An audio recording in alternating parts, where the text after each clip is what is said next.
Hello and welcome to Finextra. I'm Emily Horler and I'm here with Howard Presland of Thomson Reuters, and we're talking about the management of third-party risk. Howard, thank you for joining me. You're welcome.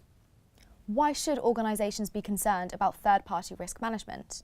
We're all working in a very competitive business environment where there is a great deal of pressure to do more with less, and also to do everything at a greater speed. And inevitably this leads to more outsourcing of non-core activities and expansion of operations and supply chains into perhaps sometimes unfamiliar territory.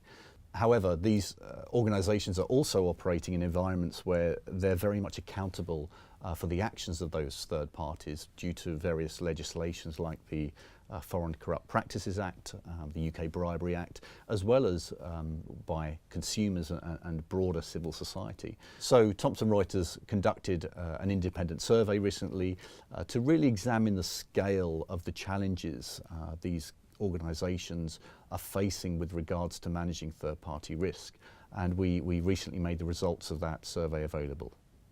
What risks are organisations opening themselves up to if they're not conducting appropriate levels of due diligence on their third-party relationships?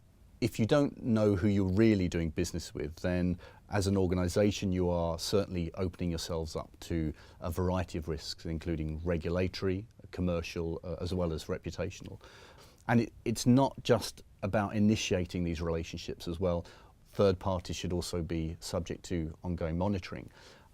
With regards to risk levels, these aren't static. They change, sometimes day to day, and they can change based upon organisational structure or perhaps increased M&A activity.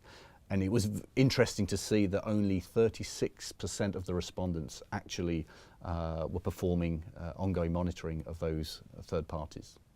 So did any of the results from the survey surprise you? There were a few surprises, particularly if we consider the regulatory environment that we work within and the increased levels of regulatory enforcement, as well as very well publicised financial consequences of non-compliance, as well as the impacts of reputational damage. It was quite surprising to see that around 63% of respondents stated that in fact winning new business was a priority, and as a consequence they might actually breach regulations. I think that this really demonstrates the pressure that professionals and organisations are currently under to really drive business growth and the associated risks that they are willing to take on that front. By comparison, of the companies who have found themselves certainly on the wrong end of enforcement action, around 92% had actually increased their spend on compliance. So perhaps a suggestion there that it's more strategic to probably take a preventative approach to the whole aspect of third-party risk management. What would be your top 3 tips in regards to managing suppliers, partners and other third parties?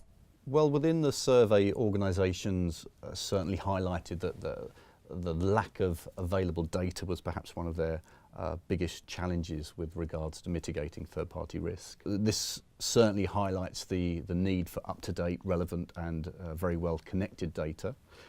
Secondly, I would say that it is very clear that organisations must conduct due diligence beyond tier 1 suppliers to really understand who they're doing business with, as well as understand any unknown risks that may be lurking in their supply chain. And thirdly and finally, I would say that it's unrealistic to think that we will eradicate third-party risk in the near future or ever. It certainly can be better managed with the right information, robust processes and tools, the right investment and appropriate resources. And critically as well, senior managers within organisations have to be truly committed. There really has to be a tone from the top. Howard, thank you very much. Thank you. And thank you for watching.